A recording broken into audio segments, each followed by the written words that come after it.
Hanging out with my good friend Akbar Gbajabiamila. You know him from Ninja Warrior, also NFL Network. You're always doing so many awesome things. Former Raider, of course. You know him from the silver and black.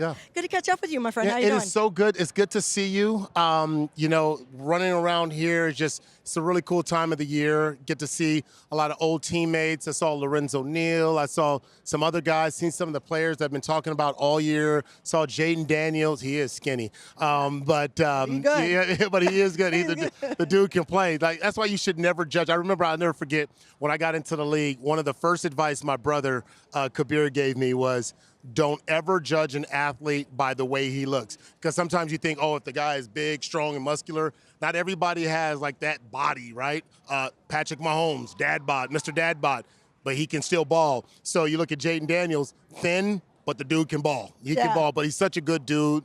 And so, yeah, it's just really cool. And just this is the culmination of 17 weeks of football, playoffs, and now we're here at the Super Bowl, and it's so fresh to be here and see all of this come together. You were a Raider. You played at the Coliseum. Yes, the Alameda Coliseum back in the day. I can still smell it. I know what it smells like. All of Raider Nation knows exactly what you're talking about. But now Las Vegas, what an amazing stadium. I know you've been out there representing the Raiders to several different games. Pete Carroll. Hell yes. You excited? Sorry, I'm so sorry. It's okay. Okay, let me just. Can I just cook? Can I just cook for a second? Cook. Okay, I love the Las Vegas Raiders. I'm a Raider through and through. I grew up with the Los Angeles Raiders. I then had an opportunity to become an Oakland Raider and see the transformation to the Las Vegas Raider. And I was like, I love what Antonio Pierce, what he brought, that juice that he brought. Everybody was excited. You know, former player, came in, grew up as a fan. But I said, if we're going to make this change at this critical moment for the Raiders, and it's been a downtime for a long time, it's time to, we need somebody who had a proven system and has gone anywhere and has really been able to change a culture and a system and really have that proven model. That's Pete Carroll. Like, to get Pete Carroll, people say, oh, he's 73. I don't care what his age is. He might be 73, but he looks and acts and coaches like he was born in 1973. Well, what's wrong with being 73, though? It doesn't mean that you're automatically not able to do your job. It means you have a ton of experience. Okay, thank you. Okay, thank you. Let's stop with the ageism, people. Okay, thank you. You get better with age. You get better with age, and there's nothing about his age that is a deterrent. I love what he's done. Now, he's got some challenges in front of him, but he did something really cool, bringing in Chip Kelly as an offensive coordinator. People might have the idea, go, oh, well, he didn't do so well when he was with the Philadelphia Eagles. It's a totally different ball game when you have so much to manage, and that was new for Chip Kelly. But the one thing I know about Chip Kelly, the dude knows how to run an offense. We saw that with Ohio State. We saw what he did with Oregon and bringing him. Like, that's a massive get. That is a massive get. Now what we need, I'm sorry, I've lost it now. All we need now is to get a quarterback that complements Chip Kelly and Pete Carroll's system. And I think that's going to be the tough thing this year, right? Because one of two things is going to happen at the top of the draft. You're either going to have that mad rush for a quarterback, because we have several teams in the top couple of picks that need it. But a lot of people don't think Cam Ward or Shedeur Sanders might be a top 10 pick if, you know, as far as talent. No. If you're drafting for need, you're going to grab the best quarterback. No. But that maybe this isn't the year that you draft them, or maybe they're available at 6. So I think it's going to be a really weird position to be at number 6. But they could go out and there's free agents out there. I mean, there's a lot of different options. The one thing I have faith in is Pete Carroll went out and found a random guy named Russell Wilson in the 3rd round. So I think that makes us believe that he can do something like that. Yeah, it's really kind of going the non-traditional route. I think what happens when you get into scouting, especially when you get into the 1st round, so many scouts and so many people want to play it safe, because nobody wants to be wrong, right? Oh, this is a guy that I put my everything on. And so everyone wants to create a narrative like, oh, well, we don't know if this player is good. But Pete Carroll doesn't care about that. Your eyes tell you something. We talk about him being 73. He's seen a lot of ball in his life, and he understands the talent and what and who can come in. He understands Chip Kelly. It's not just a random offensive coordinator with a big name. He played against him, right? So many years, he's understand. That's the ultimate respect. It's like, I want you in on my side. And so the fact that those two can come in together and go, you know, we see eye to eye. We understand what quarterback. So it's not going to be the flashy name maybe. Maybe it's going to be a name that whatever they pick, I'm good with. Whoever Pete Carroll and Chip Kelly says is my starting quarterback, I believe in it because they know it. What do you think Chip Kelly's offense is going to look like, though? We know what he did with the Eagles. You know, you saw Shady McCoy have the big year with him.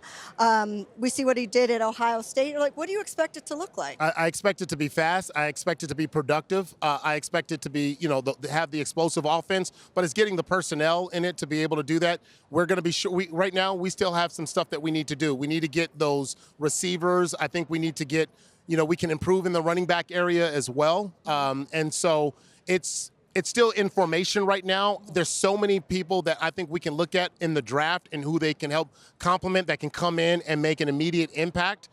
We've seen that even in this game. We see what Devontae Smith was able to do, as a young wide receiver coming in. And so there are going to be guys in the draft. I think there are going to be some free agents coming along that can come in and change this organization right away. Howie Roseman did that. And you think about 2 years. Yeah, 2 years. And think about the pieces, the Zach Bond, the Mekhi Becton that he was able to put in, the Quinyon Mitchell, the Cooper DeJean, to be able to find these pieces. 4 bona fide starters on that defense in 2 years in the draft. Can he you had 2 imagine? first-round draft picks that were Nolan Smith and Jalen Carter 2 years ago. And then he goes out and gets Quinyon Mitchell and Cooper DeJean. Like, you can change things around. That's look at the Washington Commanders. Look at the Houston Texans.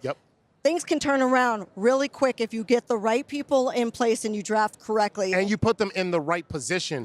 Because Mekhi Becton was playing tackle. Didn't work out. He was out of position. They bring him and say, hey, where do you feel comfortable? Put him in the guard. Saquon Barkley, people forget. Everybody's all on the Saquon Barkley hype right now and loving everything. Good dude, everything. But it wasn't that long ago that I was out there early in the season and I said, I love, Derrick Henry and Saquon Barkley. And they're like, oh, these guys are older. They don't have it. Looks like you're talking about guys. Hey, what's up now? Hey, OC, my guy, Oga. OC Umenyiora. It's the Nigerian connection. Look at you. The Nigerian connection. But yeah. My Nigerian people, come on now. But so many people were ready to give up on Saquon, saying, hey, he's 27 years old. Maybe he's on the back end of it. Nope. He had 2,000 plus yards left in him. So you can go out there and get people, even the ones that people see as a reject, and then automatically re-inject them with life and confidence into your offense. You are now back at NFL Network. We were there together back in the day, and then you go off, you do all these big things now, you're back. How does it feel to be back? I think it's great. I think, talking football is something that I genuinely love. I don't care what anybody says. I love football. Yeah. You know what I mean? You're a football player. Yeah. I've done all the stuff with, American Ninja Warrior, and I've done the stuff with the talk, but it's great talking football and seeing, and living the dreams. I think the thing that I bring, is the ability to go outside of just the big names. I think in this big matchup, I think about Mike Caliendo, who many people will go like, hey, from an editorial standpoint, that doesn't make sense to talk about that. But it does, because he's going to be going up against a dominant force in Jalen Carter. They move him into that inside position, that guard position, left guard, and now he's going to have and go up against the biggest matchup of his career, going up against Jalen Carter and this defense. So it's cool. It's cool to be back. It's good to talk football. Football is good. Football is life. It is. Did you ever do the Ninja Warrior stuff yourself? I did. I did it back in 2018. It is. I can't even imagine. I trained for 3 months to get ready for competing on that. I did it before my 40th birthday, and it was so cool to be able to run that course and actually hit a buzzer. I won't do it again, though.